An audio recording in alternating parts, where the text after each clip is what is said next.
আসসালামু আলাইকুম বন্ধুরা, আজকে অতি সহজে আলুর পরোটা কীভাবে বানাবো তাই দেখাবো। আলুর পরোটা বানাতে গেলে আমাদের কিন্তু মনে মনে একটা ভয়ই থেকে যায়, পুর ভরে বেলতে গেলে ফেটে যায়।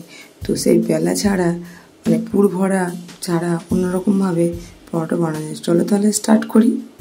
আমি এখানে নিয়েছি মাঝারি সাইজের দুটো আলু, এটা সিদ্ধ করে রেখেছিলাম এবং সেটাকে ভালো করে ম্যাশ করে নেব। তারপরে নেব পেঁয়াজ কুচি এবং নেব ধনেপাতা কুচি, লঙ্কা কুচি, তারপরে কিছু শুকনো মশলা গুঁড়ো মশলা দেবো, যেটা হচ্ছে লঙ্কা গুঁড়ো, 1 চামচ পরিমাণ জিরে গুঁড়ো যাতে একটু স্বাদটা ভালো লাগে।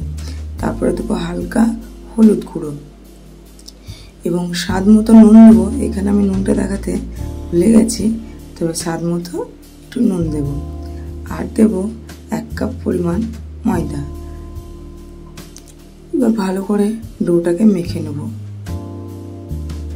ডোটা মাখতে গিয়ে হাতে কিন্তু একটু চিপচিপে ভাব হতে পারে, তো হালকা হালকা করে মেখে নিলে তারপরে দেখুন এরকম ডোটা তৈরি হবে। একটু হাতে সাদা তেল দিয়ে দিলে ডোটা কিন্তু অতটা চিপচিপে হবে না। দেখো আমি একটা বেলে দেখিয়েছি, কত সুন্দর বেলাটা হয়েছে। চলো আমি এরকমভাবে বেলে নিয়েছি সবগুলো, এবার আমি সেঁকে নেব। দেখো বন্ধুরা আমি সেঁকছি, দেখো কত সুন্দর সেঁকাটা হচ্ছে। এবং দেখো আমার পরোটা কিন্তু রেডি, একদম নরম তুলতুলে, খুব সুন্দর এবং খেতেও খুব সুন্দর। তোমরা বাড়িতে বানিয়ে দেখো এবং কমেন্টে আমাকে জানিও।